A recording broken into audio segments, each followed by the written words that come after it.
बिस्मिल्लाहिर्रहमानिर्रहीम अस्सलाम वालेकुम नाज़रीन, मैं जी ये साकी हूँ। आज 9 सितंबर 2023 का दिन है और शाम के 7 बजे हैं। तमाम दरियाओं के हवाले से मैं आपको अपडेट कर देता हूँ। दरिया सतलुज, रावी, चनाब, झेलम और सिंध की मुख्तलिफ हेड्स और बराजों पर जो ताज़ा तरीन सूरत हाल चल रही है, इस हवाले से सारा डाटा आपसे शेयर कर देता हूँ। तो सबसे पहले हम दरिया सतलुज की बात कर लेते हैं। तो गंडा सिंघवाला पर 3687 क्यूसेक, सुलेमानकी पर 3997 क्यूसेक, इस्लाम पर 6269 क्यूसेक और मेलसी सैफन पर भी तकरीबन 7000 क्यूसेक के करीब होगा।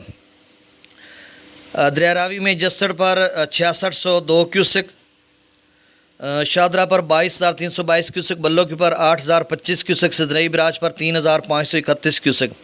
दरिया चनाब में मराला पर 7738 क्यूसेक, खान की पर 1866 क्यूसेक, हैदराबाद पर 0 त्रिमू बराज पर 6897 क्यूसेक, पांजनंद पर 33,955 क्यूसेक।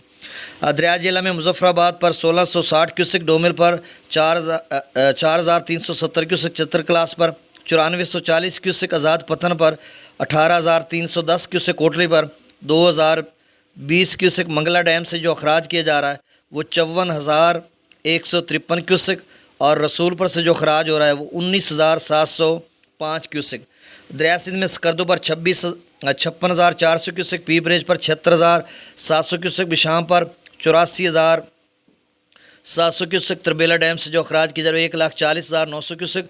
काबुल दरिया में 22,300 क्यूसेक, कालाबाग पर 1,32,490 क्यूसेक, चश्मा पर 1,50,077 क्यूसेक, तौसा पर 1,14,532 क्यूसेक, गुड्डू बिराज पर 1,25,940 क्यूसेक, सखर पर 50,737 क्यूसेक और कोटरी पर 33,385 क्यूसेक। तो ये ताज़ा तरीन डाटा था। बहुत